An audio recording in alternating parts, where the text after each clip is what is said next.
key for the cable car. Josh, he's gotta have it. No, he's gone. We're too late. Shh, quiet.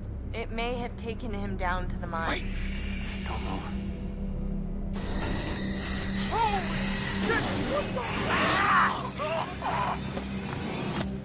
I'm gonna get that key right from that thing's goddamn bedroom, and then I'm gonna get us all the hell out of here.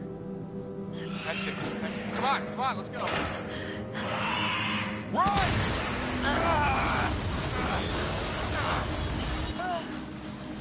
Let's find a way down to where this fucker lives.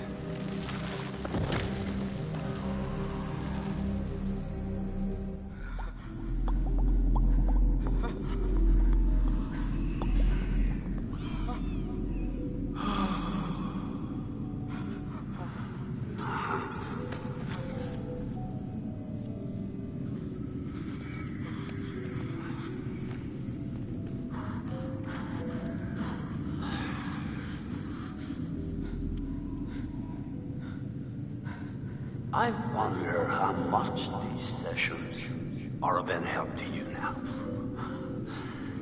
Just won't listen to me and things seems pretty fucked up.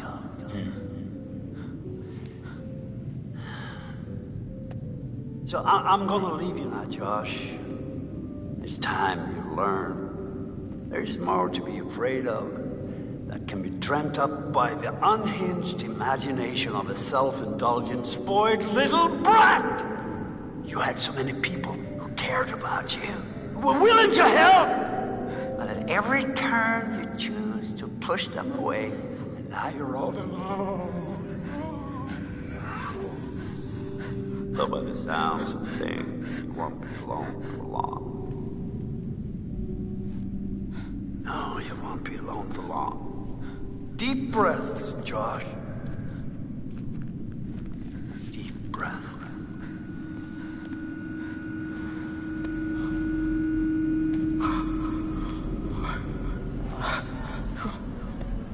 No.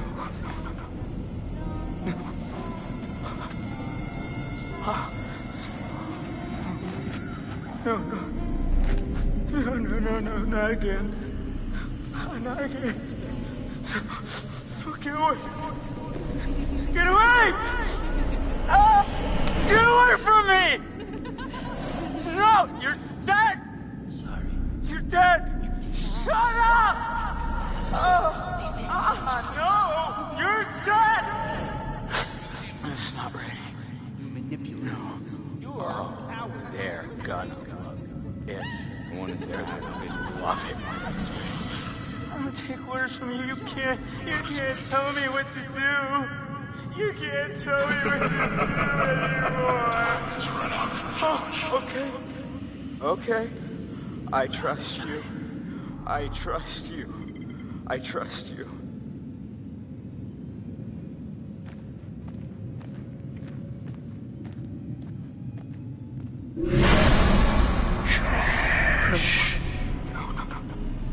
You're not real.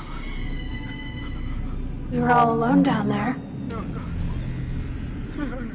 not again.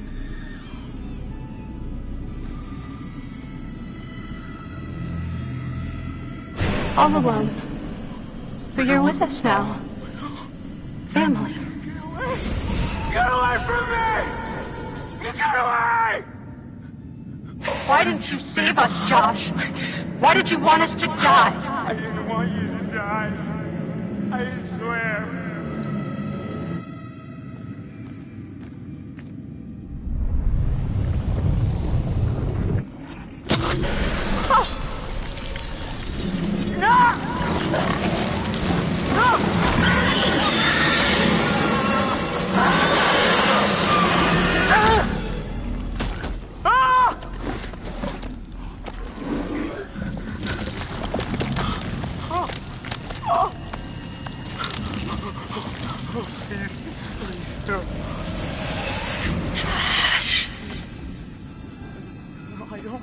I don't take orders from you.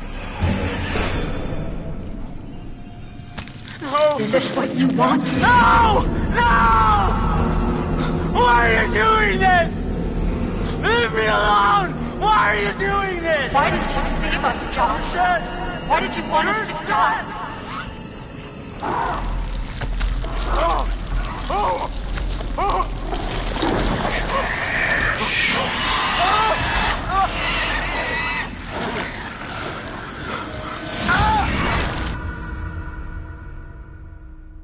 I was not prepared for how ugly that thing would be up close. Yeah.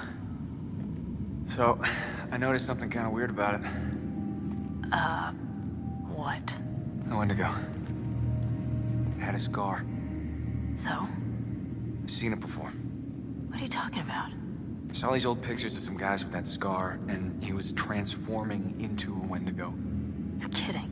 It was one of the miners who'd been trapped back in the 50s in the cave-in, which means that thing is 80 years old. At least. Spunky for an old-timer. They cleaned the place out. Killed a lot of people. They? You mean there are more of them? Oh, yeah. How many? Too many. I think we're close. To the lair. How can you tell? I don't know, I just feel really terrible all of a sudden. Ditto. I really don't want to go in there. There's no other way through.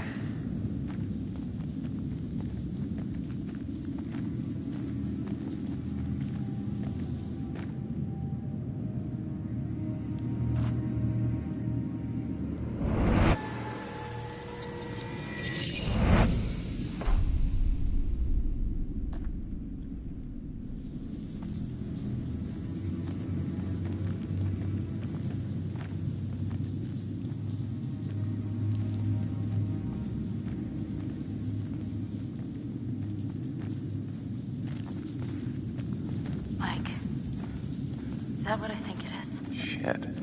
Looks like a grave.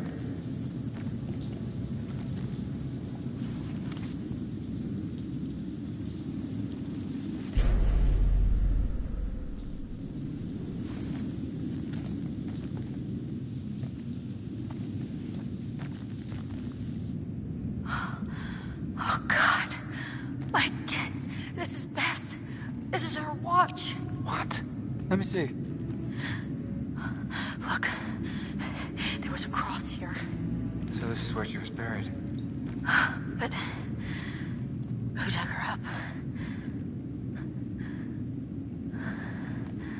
Let's keep moving.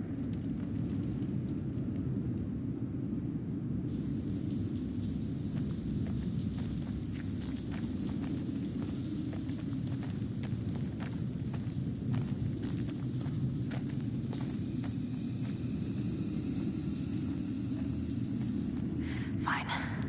I'm going in. Oh, come on, it's okay. You sure? Oh, I'm not dead yet. Famous last words. Oh, It's freezing. Hit me with my fingers.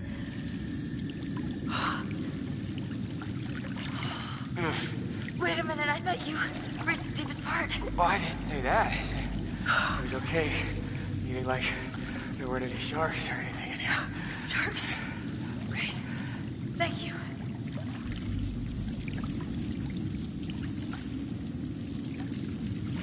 Oh, it's getting deeper. Yeah. Okay. Oh, hey, it's slipping up again. We're gonna make it. Oh, God, don't jinx it. All right. Oh. Come on. We made it.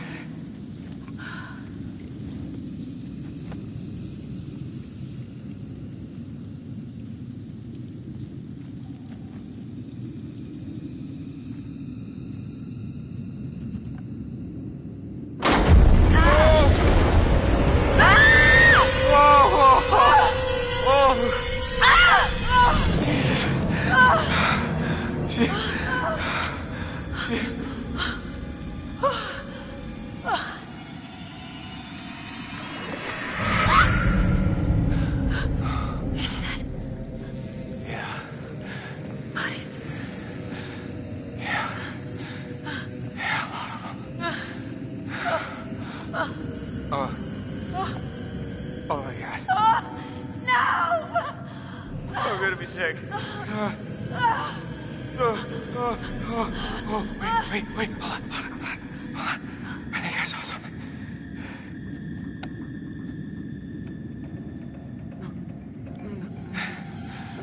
No, I don't take orders from you. I don't take orders from you. You can't. Hey, Josh? You can't tell me what to do. You can't Josh? tell me what to do Buddy? anymore. You can't tell me what to do. Oh, okay. Okay. I trust you. I trust you. I trust you.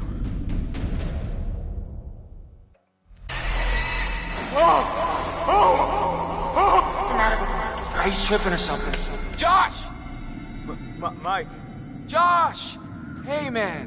don't hit me, please. Well, you were deep in it, man. Full mental jacket. We didn't think we'd get you back. Hey, let's just get the fuck out of here. Okay. Josh, do you have the key for the cable car? Yeah. Oh, good. See that over there? That means there's a direct way out. Come on.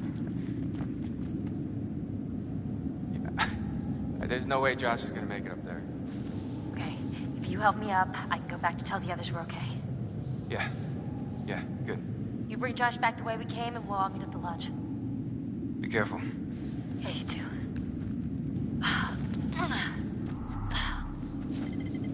All right, let's go, you fucked up son of a bitch.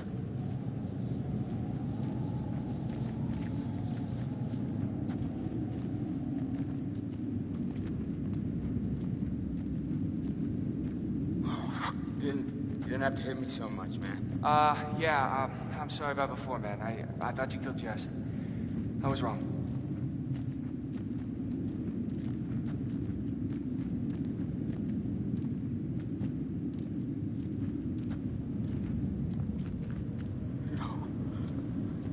No. Oh!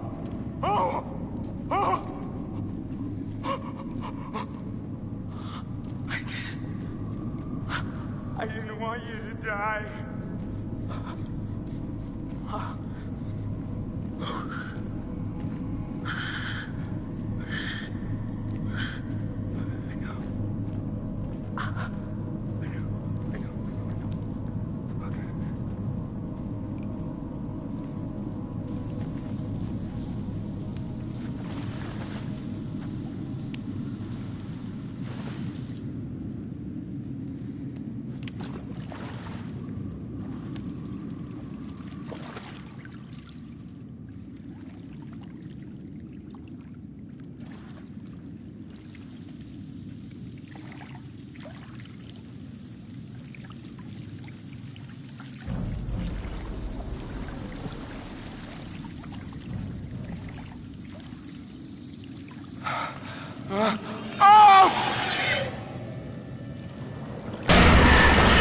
You're not real! No, you're not!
Come on.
Sam.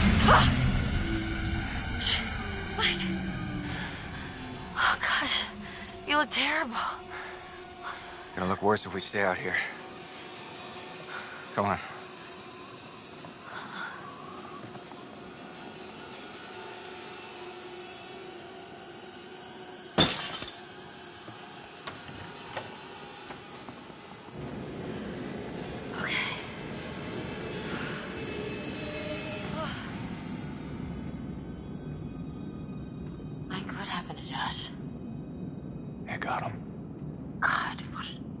Awful way to go. Not good. What do you think we should do? We should check the basement. Might be someone left down there.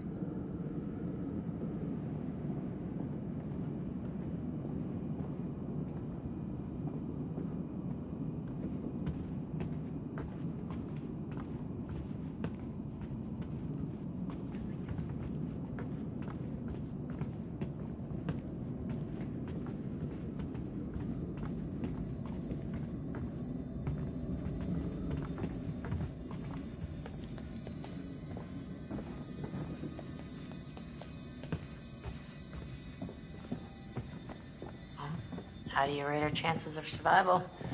I'm trying not to think about it. Go, go, go! Go! Run! Oh, shit!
main structure is completely destroyed. Over.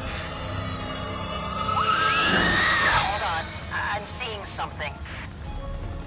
I have confirmation on 4 survivors. Let's pick them up.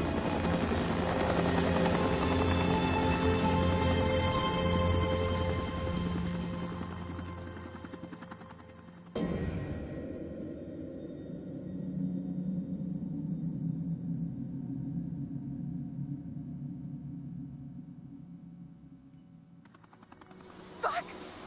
No!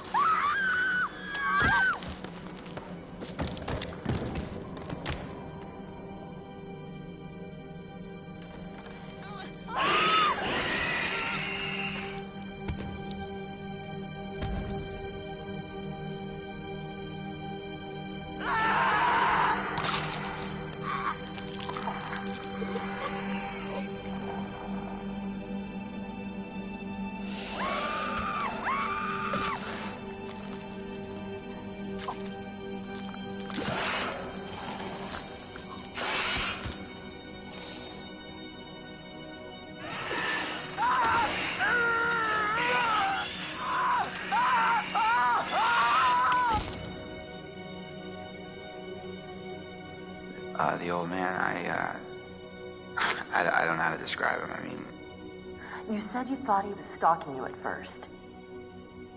Did anyone else in your group think that?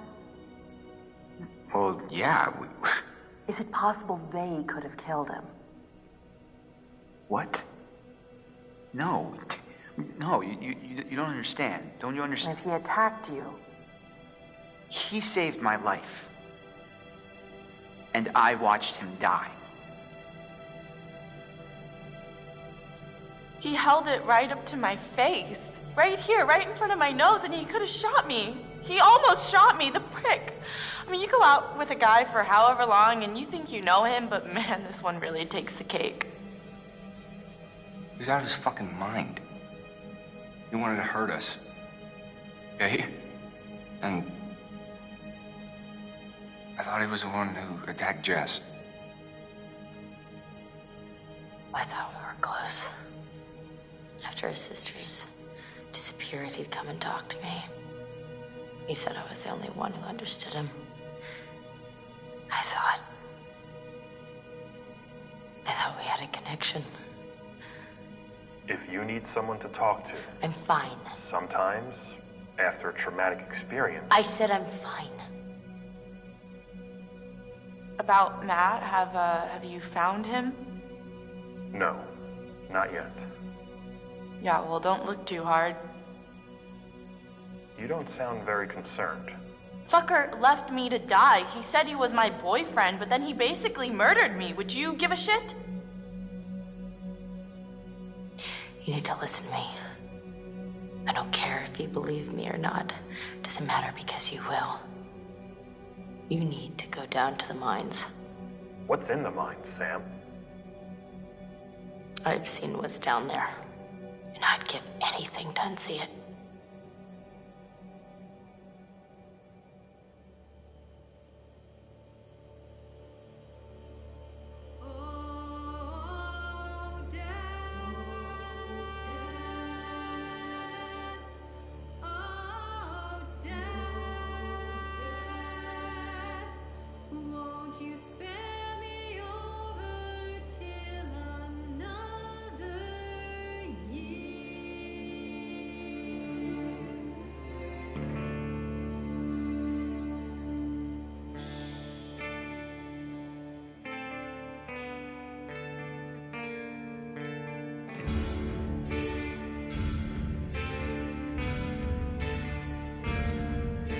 Well, what is this that I can see with eyes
I am Hayden Panettiere, and we are here at the studio recording Until Dawn.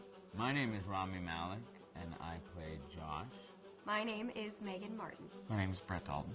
My name is Antonella Lentini, and I played Hannah and Beth. My name is Jordan Fisher, and I play the character Matthew, Matt for short. I'm Nicole Bloom, and I play Emily in the game. My name is Noah Fleiss. I am Galadriel Steinman, and I play Ashley. So Until Dawn is the story of 8 teenagers who revisit this cabin in the woods about a year later after a really traumatic experience where I've lost 2 of my sisters, so coming to kind of get some closure in that respect. One of the things that Larry does really well is make these multi-layered characters, and I think for just the story in general, it follows the quintessential horror film plot lines, but the characters are so unique in themselves, and I think that's very cool. Oh, I hope this was the right thing to do. What? You know, getting everyone together on the anniversary. I mean, Josh seemed really pumped about us all doing something, didn't he? Yeah, no, he definitely did. I haven't seen him so excited about something in forever. Good, good. Sam and I have a few things in common, such as being huge lovers of animals, and she's a huge animal lover. She's vegan. She is a pacifist. I'm not quite sure if I'm gonna go as far as saying that I'm a pacifist, but she's spunky and cool. I know that she, I think, is made fun of a little bit by the rest of them who think that her morals and her beliefs in that area are a little ridiculous and they don't agree with them, but she doesn't care. It doesn't stop her from being herself, and that's something that I hope I have in common with her.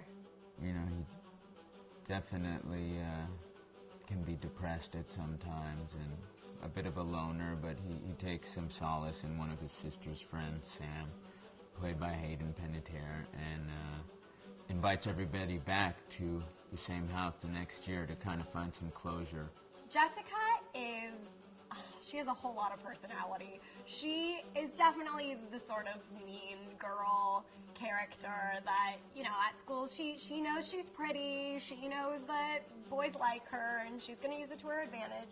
He's got a big heart, and you can tell that that's very evident, especially how he treats his girlfriend, Emily, and, you know, he's kind of a meathead, but in the best way possible. She really knows what she wants, and she manages to get that from whomever it is, whether it be Matt or Mike. You know, she's really driven, and I can definitely relate to that. My character is Chris, and he is what society might consider the nerd of the group, and he kind of embraces it. Ashley she's a little more serious than some of the other girls. She's definitely very intelligent and thoughtful. She kind of looks at the whole big picture of things. She's not quite as geeky as Chris, but they connect in a lot of ways. Mike is like big guy on campus. He's the class president who has some charm and has a brain, and I don't know, people seem to like Mike. He gets away with a lot, though. He can be kind of jerky. The fact that he really just kind of wants everyone to be happy, and he's a people pleaser, and I can definitely attest to being, you know, that guy. I'm always the friend that wants everybody to be happy and wants everybody to be taken care of, and that's definitely Matt. But also, like, this character is just so fun. I rarely get to play the bitch, and so it was really fun to do that. The spirit of things, seriously, what's wrong with you? Just trying to lighten the mood, Em. Don't be like that. Like what? The way you're being. You always get like this.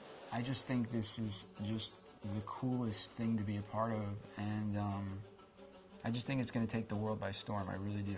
I think this genre is the wave of the future, and I think that once people see the potential behind it, of getting to interact with the drama that you're witnessing unfold in such a realistic way, that this is how entertainment's going to be from now on.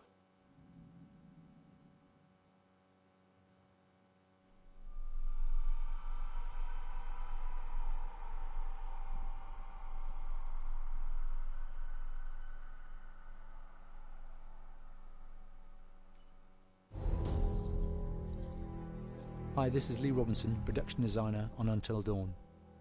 The brand for Until Dawn started with the great teen horror script that sets the characters in a Canadian winter mountain lodge, being a contemporary setting with visual clues derived from classic films of that genre, such as Hitchcock's Psycho and Stanley Kubrick's Shining. The storyboards are vital to the production design, as it allows the designer to understand the scale of the environments to be made and the detail that would be seen to create the atmosphere of a horror.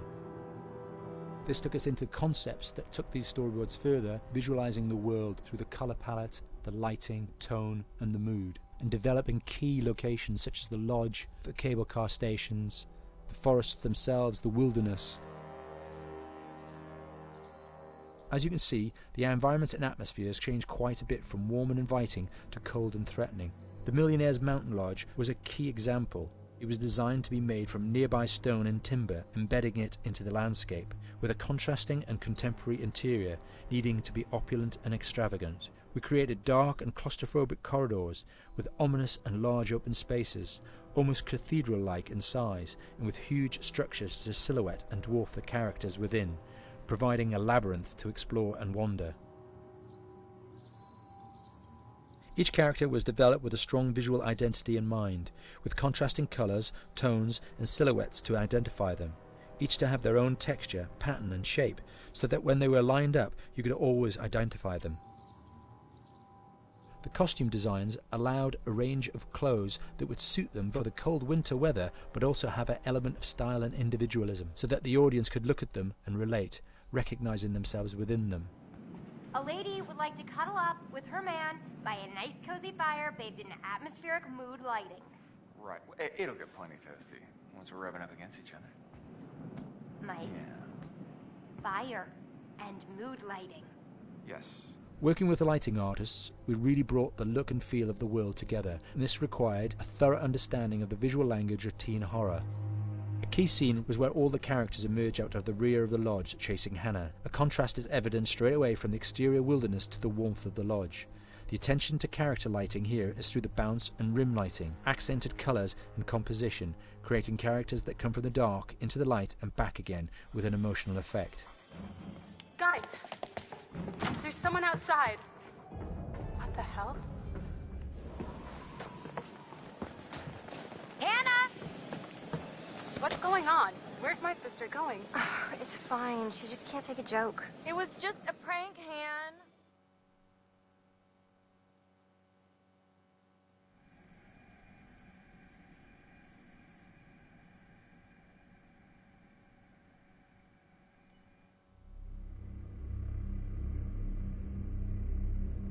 Until Dawn is a game that's full of horror, and one of the things we decided to do early on was to take a scientific approach to how scary it was.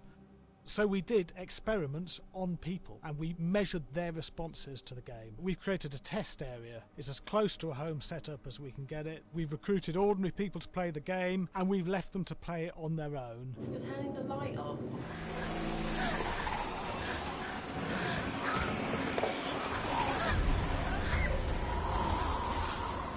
The only difference is it's rigged with cameras and microphones that relay the data through to the next room where people are watching them play.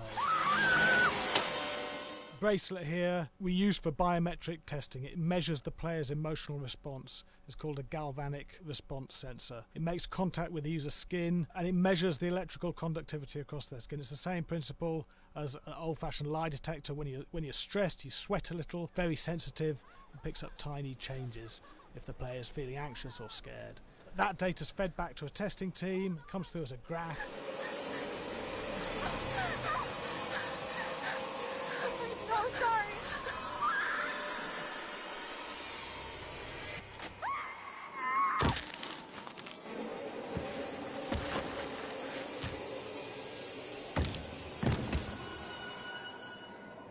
There's no point testing one or two people, you have to test a lot of people. What's your step?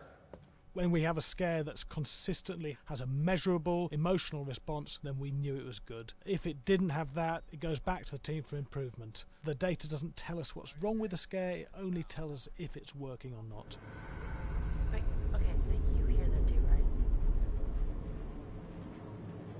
Josh, Here we have a chapter relatively early in the game. Weirdly regular. Nothing regular about it. We have to create tension and anxiety in the player so they are ready to receive the scare.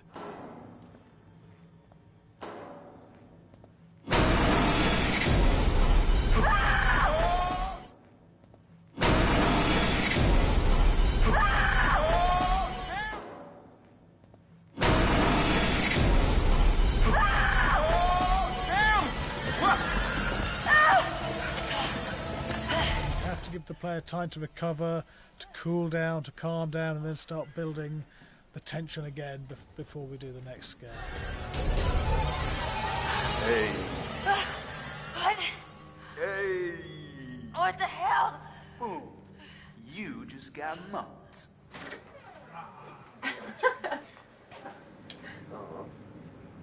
Yeah, I have such an adrenaline high from that game. There's two things we found. One is we could look at the scares, analyse if our expected scares were working effectively. Were people shrieking and covering their hands, or were they getting an emotional response from it? And being scientific about it means that we strip out people's opinions about whether things are working or not. We've got data, and we look at the data. If it's working, we're happy with it. Really scary. Bit scared and wanting to get away. I actually be maybe a bit scared to play on my own, but in a room with the lights on, yeah, with some other people as well, yeah, maybe. But because I'm a scaredy cat, I would play with someone in the room. And the lights on. It was one of the scariest games I've played in a long while.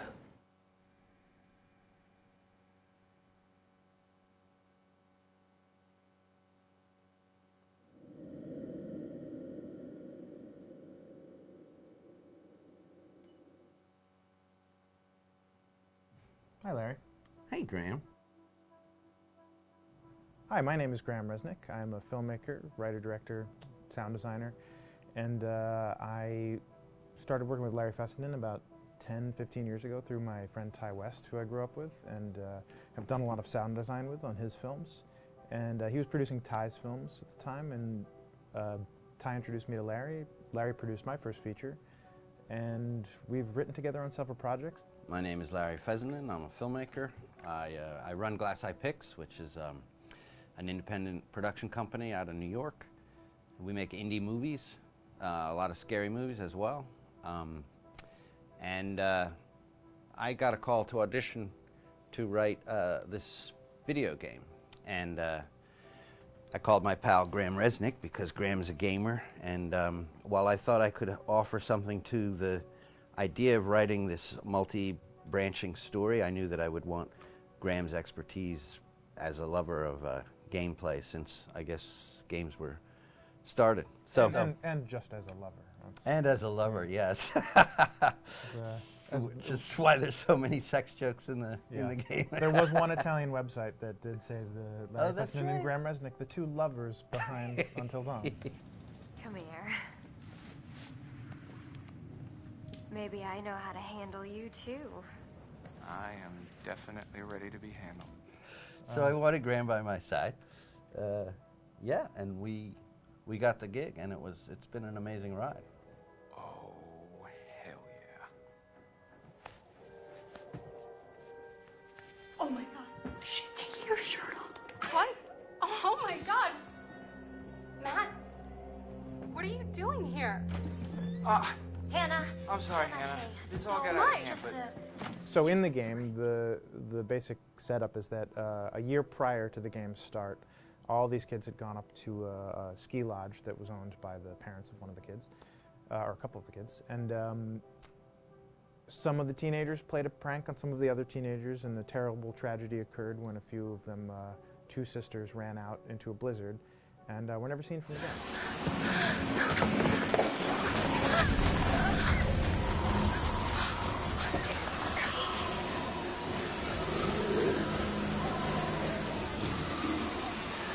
So now, a year later, this is kind of torn apart, this group of friends. They've gone through some trials and tribulations in the past year. The brother of the two girls has had a lot of psychological issues, and to kind of help him cope and help them all get over it, they all returned to the lodge a year later, back up on the mountain. And the idea is to get over it, but... the healing does not begin. Yeah. And these kids are all trying to find themselves. They've been through a trauma, but in general, they're just teenagers trying to figure out who they are. So they're all kind of falling into the patterns, the stereotypes, the characters they see on TV and in the movies. I think we were very interested in taking genre tropes and kind of making them sort of refresh them.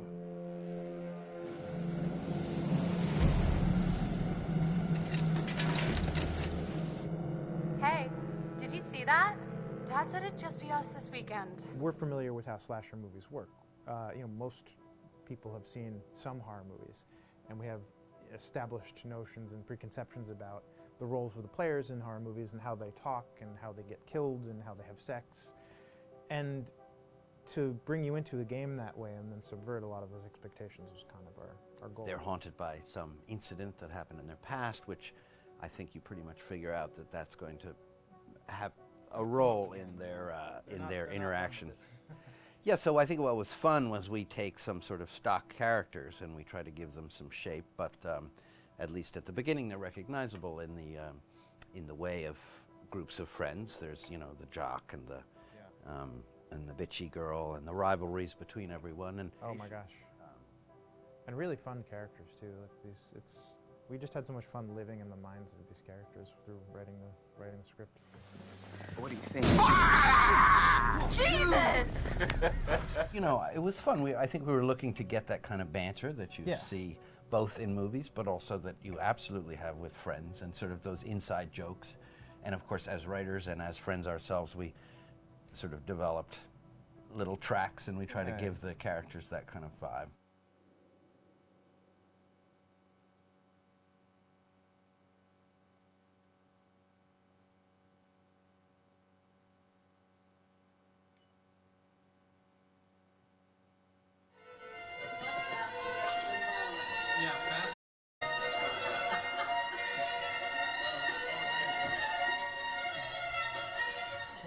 All right, from the top.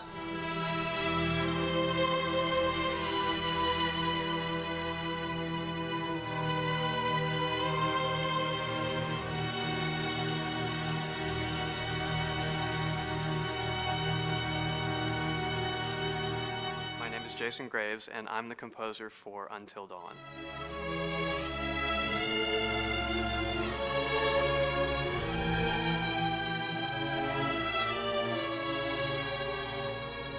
I've been involved with Until Dawn for about a year now. Originally, I was contacted by Barney Pratt, the audio director. I think that had something to do with my lineage of horror games, and hopefully not the fact that my last name is Graves, although a lot of people seem to associate my name with scary music.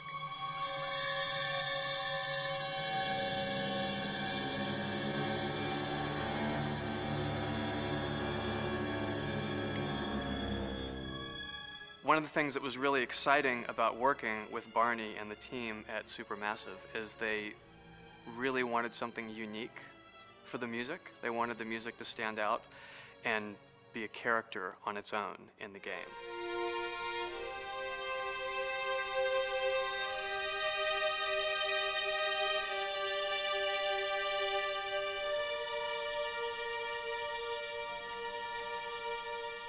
When I'm first starting on a new score, and it doesn't matter if it's film, television, or games, I always end up going to the main theme.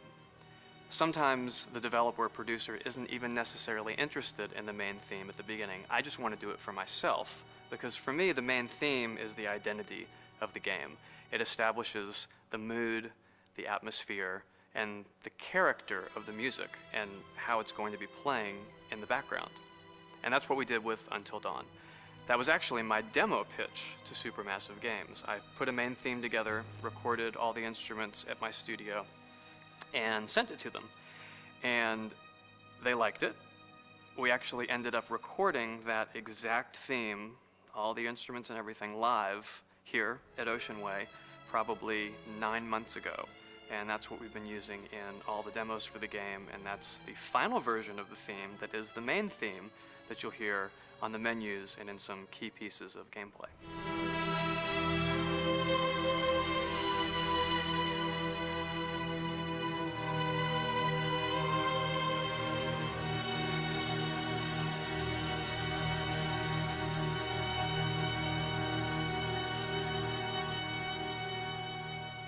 seem to have made a name for myself in horror.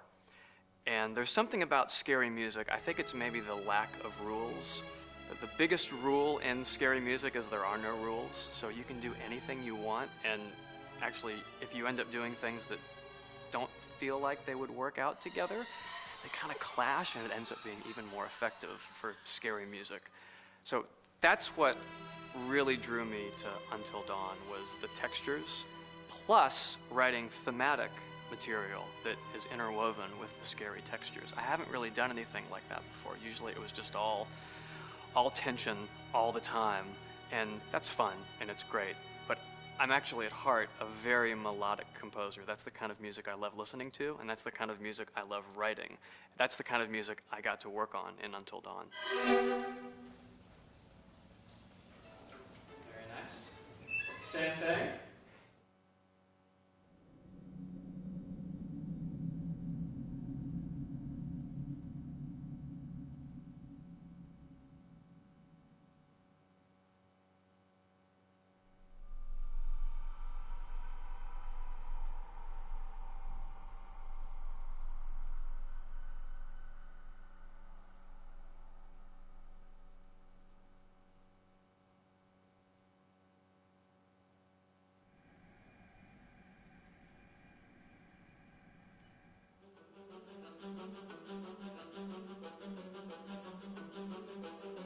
My name is Will Biles, Executive Creative Director of Until Dawn.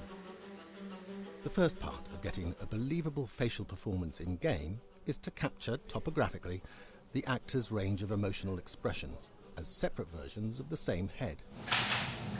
Every tiny nuance gets digitized and merged, effectively creating a model that can recreate every facial movement that the actor makes.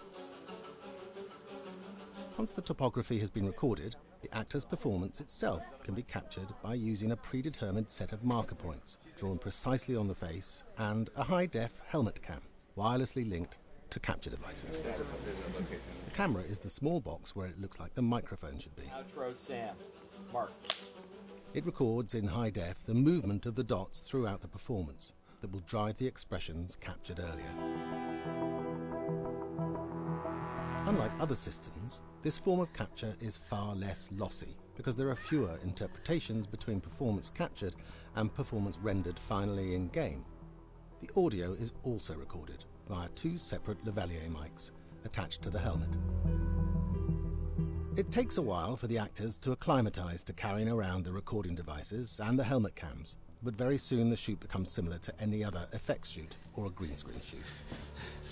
The actors in these scenes are only recording facial animation, but use cursory body movements for pacing. Wait, and maybe we should all stick together and find everybody and make sure that we're all okay, so... 1-1, the year before the prank. Take 2, Mark. Other than the other actors, they have to use their imagination for everything and everywhere that they are supposed to be seeing and feeling. Idiot! So dumb!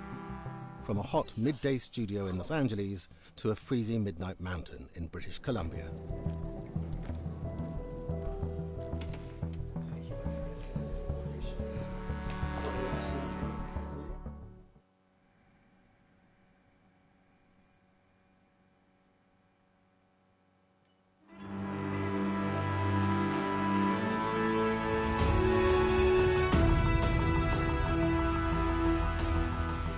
Until Dawn has a dynamic, ever-changing story, the facial performances and the body performances are recorded separately, with different systems.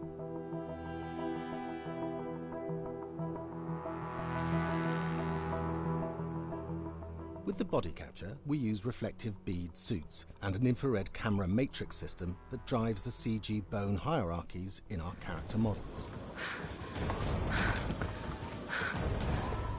These performances cover everything from character locomotion, scene-specific performances and stunt work, most of which was recorded at studios in Pinewood and Shepperton, near London. Anna! Hello?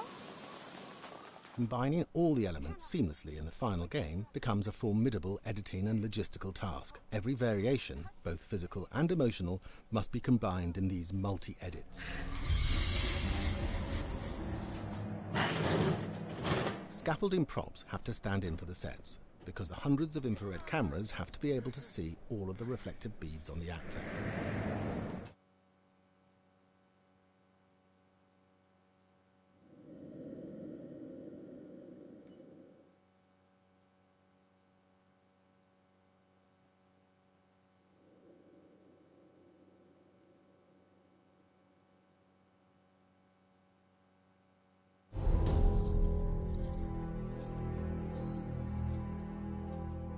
Move over there. Go on, move. Let me say what I came to say. I'm here to tell you what you're up against being back on this mountain. You should never have returned. I don't know why you did after what happened last year. You mean with Hannah and Beth? Yeah, how could you know without being involved?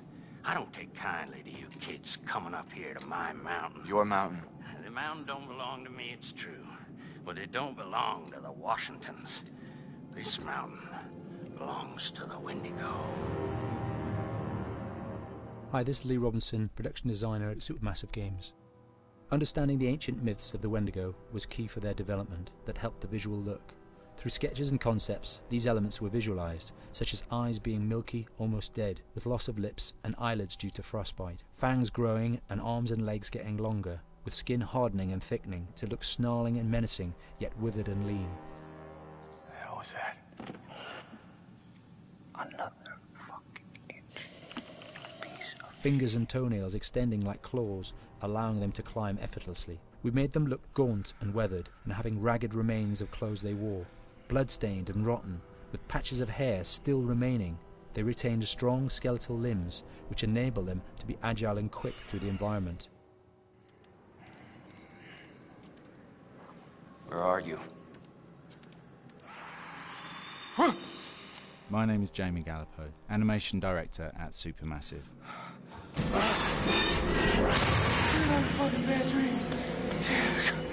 The overall direction on the creature was to be very strong, to be extremely fast. We wanted a spider-like movement to the creature. 1 minute scampering to leaping and then crawling, almost instantaneous. And finally, we wanted the creature to have this real, uncontrollable thirst for flesh.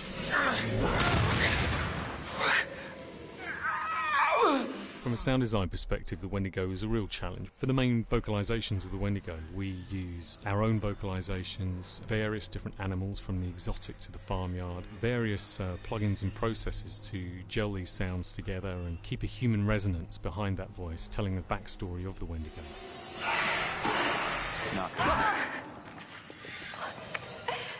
During the chase sequences, the anger of the Wendigo is felt by encircling breaths, screams and screeches that essentially chase you as you're being chased by the Wendigo.